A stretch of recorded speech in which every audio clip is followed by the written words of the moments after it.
Good day and welcome to Fix My City. My name is Tanaka Mrewa and today we are in Ward 17 in Phumula where there is a road rehabilitation program that is ongoing. Hualien Quarry Mine is rehabilitating some of the roads that are now in a deplorable state in the community. This project is one of the various corporate social responsibility programs that the company is undertaking as a way of giving back to the people of Phumula. Salibonani ibizo lami ngusikhululekile moyo ukansila oka Ward 17 igoqela iPhumula North, Phumula South, Robert Nyoka Village, Mazu Village, St Peter's Village, le Methodist Village, le Dunstep Plots.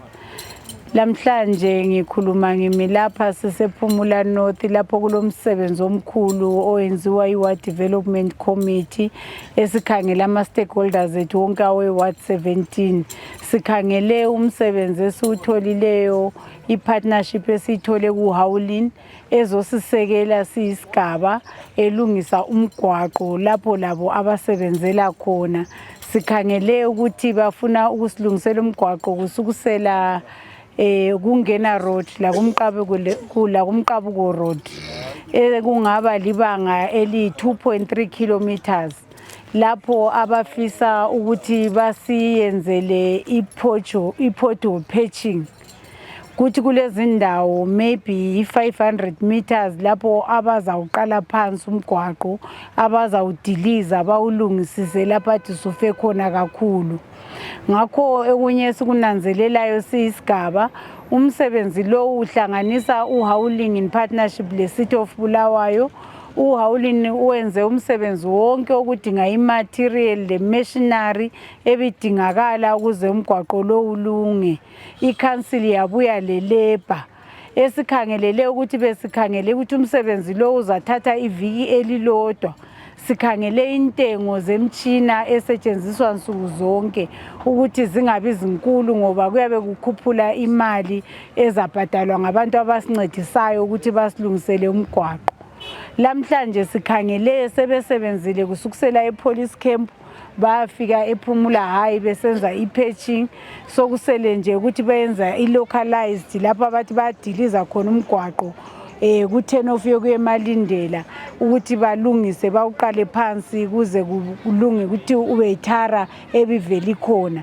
Sikhangelele ukuthi council ngizwile abadala abacomplaine kabanzi ngoba benzi kahle besikhangelele ukuthi bazaqala umsebenzi ngo11 emva kokuhlanganiswa kwamathara babuye lapha basebenze kodwa bayaphuza ukuqalisa umsebenzi okuyinto engizakhulumisana sengeke ngakhuluma lo engineer ngimbonisa ingozi yomsebenzi wezakhamuzi ngoba yonke into idingwe izakhamuzi si expect ukuthi basukume ngokuphangisa babuye benze okufunwa izakhamuzi.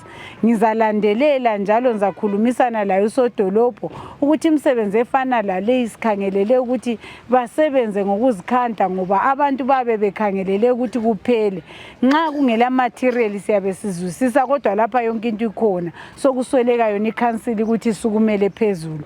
Ngikuzwile abadala abacomplainile ngizaxoxisana labo kabanzi kodwa esikunanzelelayo ukuthi sikhangelele ukuthi kuWard 17 silama quarry mine amathathu sibongela kabanzi quarry mine iHualien eyiyo esukumela phezulu lokunanzelela indingeko ezesigaba sisebenza sindawonye lezinye izakhamuzi.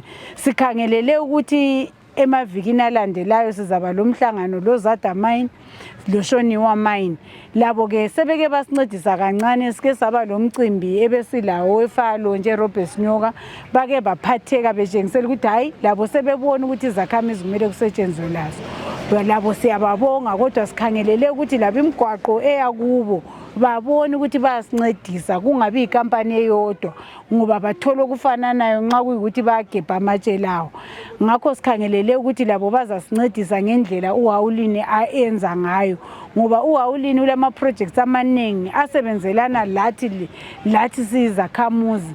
Uyasibhadalela abantwana abathile school fees uyancedisa iorphanage yethu khona lapha kulama projects aqalisele ontanga we-mushroom grooming kulenhlelo ama business people esithi ngama informal trading labo uyabancedisa lathi zakhamuzi kulezinto eziningi asesenzele zona izikolo zibenefitile ukuthola amakhwari lapho bezama ukuthuthukisa izikolo, ama-church aqalisa ukwakhiwa labo bancedisekile. Ngakho sikhangelele ukuthi sifisa ukuthi sibe lobudlelwano obuhle laye ukwenzela ukuthi asincedise sithuthukise indawo yethu. Abadala bake bakhala ekuqaleni ngoba imayini besingakwazi ukuthi singasebenzelana layo njani, njalo ukuthi singabantu sisedorobheni sihlale kule mayini besingakuzwisisi, kodwa bona abezomthetho abe-Ministry of Mine abe-Council sebasichasisela sakunanzelela ukuthi ubungozi ebesibesabela kangako abukho ngendlela ebesicabanga ngayo. Esikhangele ukuthi bengaqhubeka benanzelela ukuthi nxa betshaya amatshe abo babe khona, bananzelele lezikhalazo zezakhamuzi njengoba bebesilalela ngesikhathi abantu bekhala. Ngiyabonga kakhulu. Mina Trust Mazumkhwanansi, lapha ngimi njengo-chairperson we-Development Committee ka-Ward 17. Ngizalinika nje i-brief ngomgwaqo leyi esizama ukuthi i-repairchwe, thina sasifuna ukuthi redone probably ngoba imigwaqo leyi isisebenza izimoto ezinkulu kakhulu. Generally imigwaqo yethu ku-Ward 17 ubuningi bayo ifile. Silohlupho ke lokuthi masikhangele usodolobho i-council yakithi koBulawayo ikhanya ngani it's one of those councils very poor ngoba ilalutho mhlawumbe. So ke as i-Ward Development Committee over the years we have started engaging our local business people, especially those who are mining iquarry esigabeni sethu. Of the 3 quarry mines esilazo lapha engani iya sondela sibili is this iHowlin, lanxa yiyo esasizonda kakhulu ngoba iduze kwesikolo. Kodwa ke in terms of plowing back ku community, we have realized ukuthi they come forward whenever kusosiba ama challenges. So ke umgwaqo lowo, they came up and said they were partnering with the council. We are dealing with the umgwaqo ungena from a police station kusiyafika eQuarry eMine, then umqabuko kusiyafika eSt Bernards lapho angena khona ejoyina i-main road to town. iHowlin has actually brought in most of the materials. They bought the bitumen party, which esake sahluphana at some time i-council yathi abala mali yokuthenga ibitumen. So they've decided to buy. They are providing the quarry and probably lama lorries abo here and there. Right now bengekho, kodwa ngelanga ngihamba I had understood they had started. Uhlupho engilalo ukuthi kadesi nxa ngilalela ebantwini abaku ground ngithola ukuthi kabafiki ngesikhathi emsebenzini. Ngiyazonda ke mina ukuthi nxa ngikhuluma labantu kube songani ngiyabasola.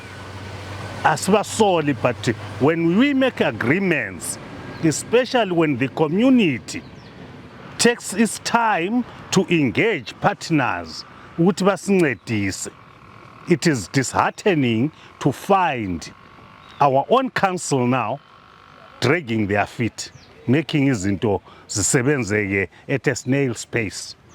We wish abantu bakithi koBulawayo labantu bakithi nje eZimbabwe they could take into okuthiwa ukusebenza seriously. When we say we are working, we are starting at 8, let it be 8. Not we are starting at 8, sesilama breakdown, sesinalokho sokulala. No, we can't do that. Akusincedi. So basically, that's khathesi grievance enlayo with council. I hoped they were here. Ngihle ngikhulume labo. Mina ke ngani mina yakhuluma la angiholi kubani angila ngumuntu nje I'm a freelancer, so I speak my mind. Angila ndawo. But basically when we talk of development and when people are putting their money to the development yesigaba, we expect uthi thina we must pull our socks. I wish even Mayor or Town Clerk could listen to this. It does not make sense. Last year we were assisted again sifuna ukwenzwa umgwaqo we-St. Peters. That road ended up failing to ukuthi kwenzakale esasiukhangelele because council let us down. We spoke to them, we've had meetings with the engineers, and I've repeatedly asked ukuthi sicela lingasilethi down on this project by ukuphuza ukubuya emsebenzini. Because I think Umam Councillor will speak more, but I believe umchino owayo la is charging a day. So if a day goes kungenzwanga enough work, it means the company is paying for the machine for doing nothing. We used to call that sabotage. We don't expect our people, our engineers, our workers, the council to sabotage imsebenzi eyenziwa izakhamizi to improve the development yesigaba zayo. That's as much as I can say. But basically, we are very grateful to the companies that are assisting. I also want ukuthi to take this opportunity ukucela all local business people. I see ukuthi yonke into eyenziwayo kumele yenziwe ngama mining companies. Everybody who is a business person, izinto lezi ezenziwayo to develop area, they should also participate. Ake sifundeni sonke abantu ukuthi singabi ngabokukhongozela. Lami la nxa ngilakho ngifuna ukukhongozela. Ngingafaki lami ukuthi hayi kulokho lami ngingafaki ithubhopho. Sincedisaneni sonke. Mina ibizo lami nguBrighton Dube, one of the managers lapha eHowling Quarry. Yes, i-project le isayiqala ngoba sokuhlalwe phansi izakhamizi labanye ama-managers eHowling labanye abakhulu beHowling. Sabona ukuthi hayi khona kuvele kumele sikwenze sincedise lathi silandele ama-CR responsibilities ethu njengasemayini yaseHowling ekhona lapha ku-Ward 17. Then kwasokuphetha ngokuthi lathi sathi sizoncedisa sofaka izandla sadonate i-38 tons quarry dust. Saphinda sadonate i-7 mm. That was about 5.5. Then sadonate i-13 mm, 5.5. Nama drums, our bitumen, oil, I-30. Then we paid for a batching plant to utienze i-water mix yakhona. Sathi ngcono sincedise khona lapha lo mphakathi. Mina ngikhulumayo umbabo Elias Nyatu, chairman we-Ward 17 under Pupra. Lumsebenzi esingawo namhlanje lapha njengoba sikhuluma ngomgwaqo lo esavumelana ngawo uHowling le council.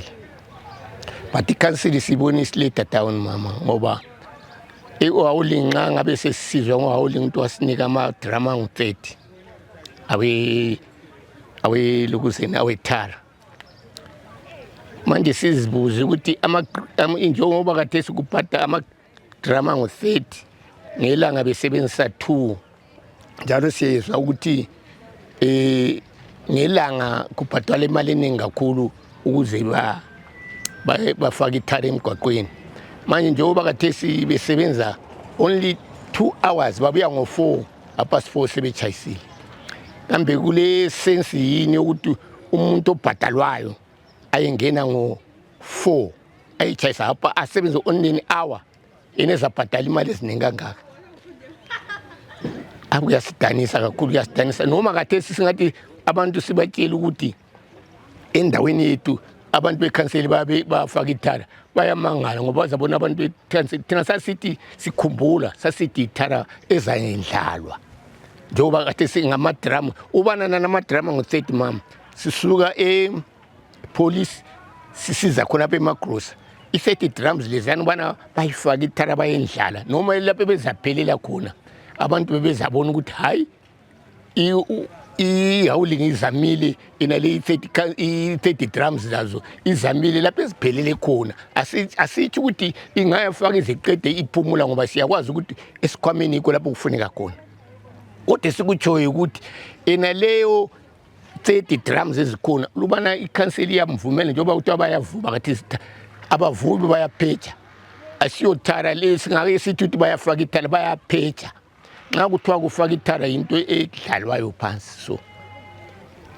alright khathesi sinje khathesi ukhanseli batshayela ifoni babuza ukuthi kathi kona ngelanga lisebenza okunganani khathesi bathi sebeyivubile ithara kodwa bazabuya ngo4 sithi lo umuntu osincedisayo ke onguye usadinwa sithiye ethi hayi ikhanseli singehlulile kanti yena uzabe ukunceda thina abeward kanceda ikhanseli unceda thina abeward siyakhala kakhulu ngokhanseli ubukhanseli akasincedisi ngitsho sike saba la ukhanseli eQuarry lapha sikhuluma mina ngokwami ngabatshela ukuthi ezichairman weward lina kanseli yini elezi indawo yethu ingaphumeleli ngenxa bathi ngikhuluma kubi mina kodwa la kathesi kuyabonakala yiba basenza ukuthi singaphumeleli kwena lithara ayisikho ukuthi kungasebenza besezinje bethi khona bayasincedisa hayi umuntu lwana usekhiphile into zakhe zokuthi zisincede osokubambe bona kuyini ngoba umthina walwana ukuthi uyabhatala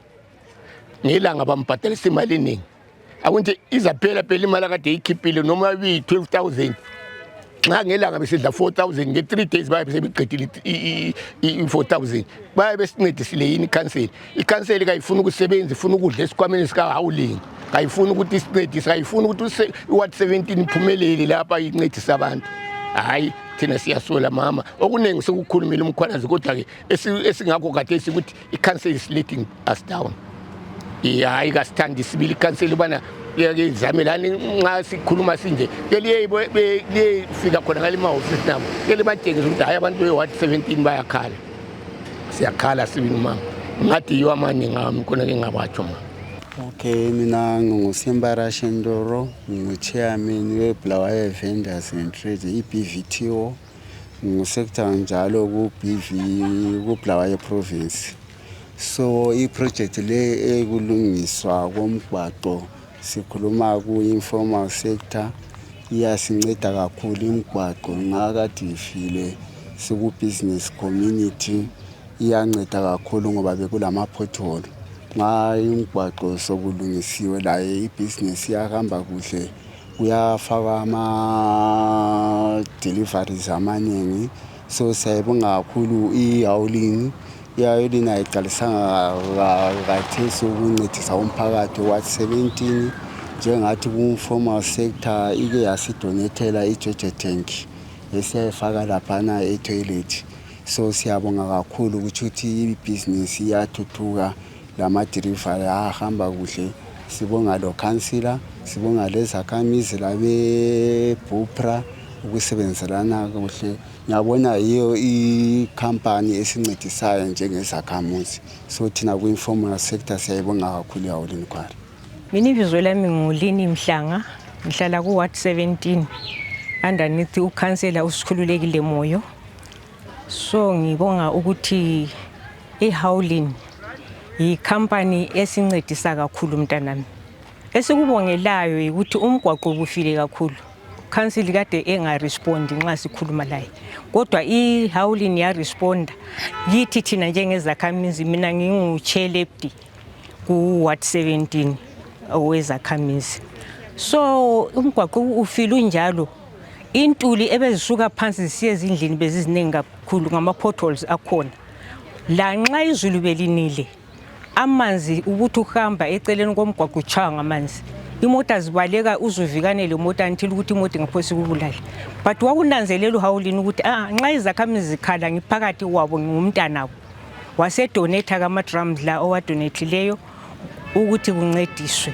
so sebevalile ama-potholes amaningi lapho ababone khona ukuthi umgwaqo uzabufe kakhulu bathe bona bazadiliza indawo yangikhona bayimende ivuseleleke ibe ntsha nxa sikhangela ngokwenza kwabo siyababonga kukanti la uCity Council indawo ngeyakhe ufanele ayancedise azazi ukuthi iguma nxa esithi iguma ngelami sisiyakhothama kuye sicela kufanele azwisise njengoHawulini ongiyozwisisa ngodubo esilayo.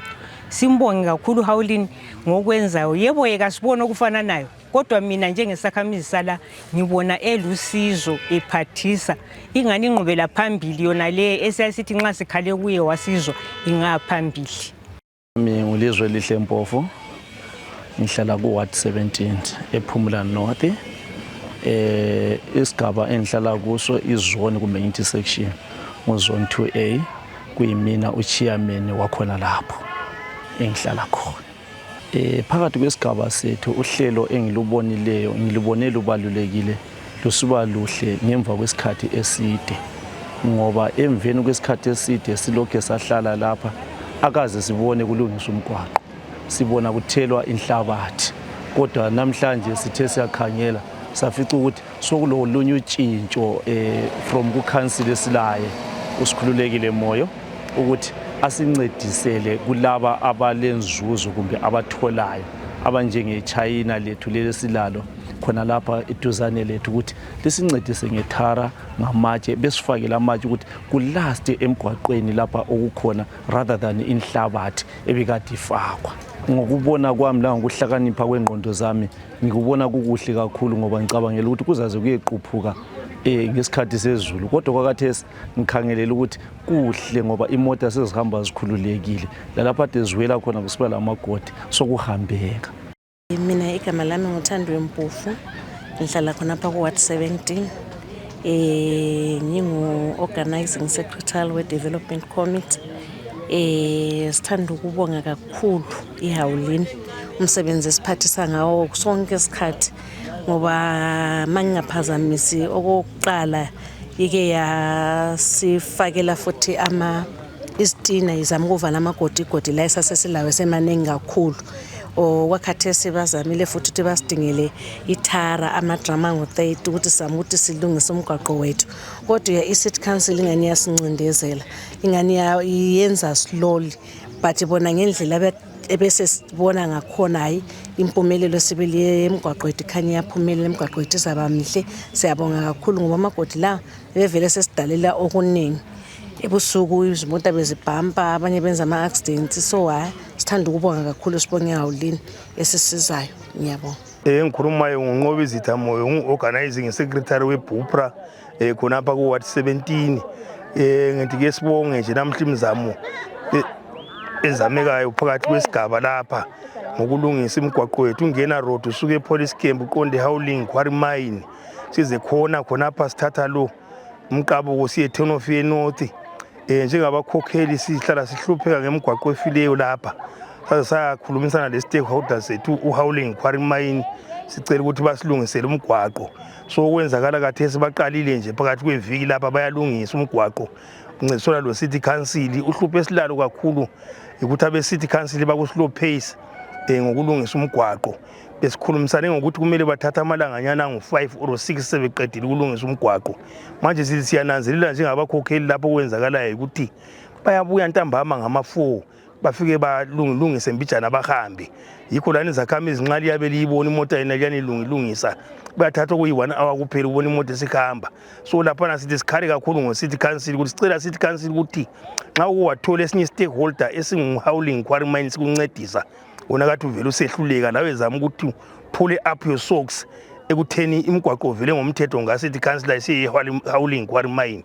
Howling Quarry Mine layo ngilezi mota zayo ezimele zihambe emgwaqweni yena so siyacela kakhulu City Council ukuthi ke lingenele kakhulu kwesigaba sokulungisa komgwaqo lani lisondele kunye le government of the day layo wayisondele imigwaqo efileyo yesiyo yona lengeqambileyo uqaleni kuphela yodwa khonapha una loqonde Quarry Mine uyedlula usiye emavillageini eMethodist village uze buye eminye liyani ephuma ku Ward 19 usuka lapha uqonde Robert Sinyoka emazwi le St Peters la ifanele ukuthi ilungiswe ngokuphangisa yikho ngikhuluma ngokuthi sicela ukuthi government la yangenele nxa kule stakeholder esinjengoHowling Quarry Mine ezama ukuthi ancedise sicela ukuthi lani lisondele kakhulu City Council imigwaqo le ilungiswe khonapha esikhona khona sikhuluma kathesi ngemizamo yemigwaqo bekuvele sekuhlupha ukuhanjwa kwama-ambulensi siza khonapha eNorth ezothatha izigulane zethu labomama besiyokubeletha ngale ngempela ndaba labanye besuka khona emakhaya eMethodist labo bekungasahamba ama-ambulensi siya khona ngale so ngemva kwemizamo yona la hayi siyathokoza kakhulu ukuthi konke lokwathi sekusihlupha ngama-ambulensi kuza-ke kube ngconywana mbijana.